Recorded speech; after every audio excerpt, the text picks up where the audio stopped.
I want to take a second to address the art community, the arts community. I would say that there's so many folks struggling right now, and I am trying to be mindful myself of those who are the most vulnerable. And I am fully aware that nothing we are doing is perfect or is really enough.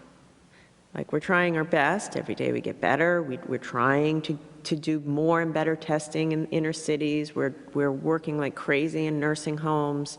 We're trying to reach out to people who are struggling with mental illness and addiction. Like, we're trying, the homeless.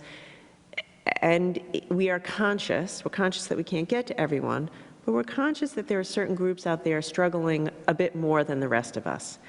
And one of those groups is artists, and I'd like to take a second to draw a bit of attention to that. I will say that Rhode Island's art and culture scene is a real point of pride for us. We punch far above our weight when it comes to the level and quality and number of artists that we have in our state, and it's part of what makes our state vibrant and fabulous and edgy and really a cultural center. But the reality is, right now, our galleries and studios and stages are dark. So if you're trying to make a living as an artist, it's incredibly hard, if not impossible, and it's another part of the terrible reality that we are dealing with. Thankfully, we have expanded unemployment insurance benefits, and I would encourage every one of you to apply.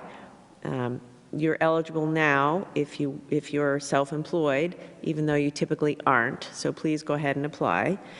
But I also want to draw attention to a relief fund that's been established. It's called the Rhode Island Artist Relief Fund, and it awards grants of up to $1,000 to help artists, art teachers, arts administrators, and other freelance arts and culture workers to get through these tough times. The fund was launched recently by the Rhode Island State Council of the Arts. Thank you to Randy and all of you, in partnership with the Rhode Island Foundation. Thank you again, Neil, for being so fantastic through this, and Providence's Mayor Jorge Elorza and the city's Department of Art, Culture, and Tourism. I also would like to thank the Alliance of Artist Communities, which is a national organization that'll be managing and maintaining the fund. After only 2 weeks, the fund has moved quickly to disperse about $126,000 to help about 250 artists throughout the state. On an individual basis, we know the needs out there are clearly much, much greater, and $1,000 is, I realize, a drop in the bucket, but it's something. It's something, and I hope you'll take advantage of it, and I'm deeply grateful for all of the entities that came together to find that solution.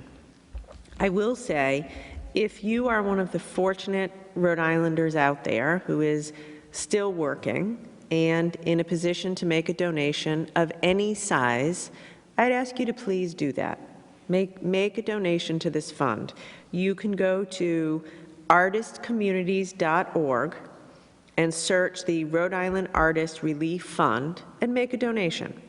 And if you're a local artist in need of support, and you're hearing me say this, go to the Rhode Island State Council on the Arts website and you can figure out how to file an application.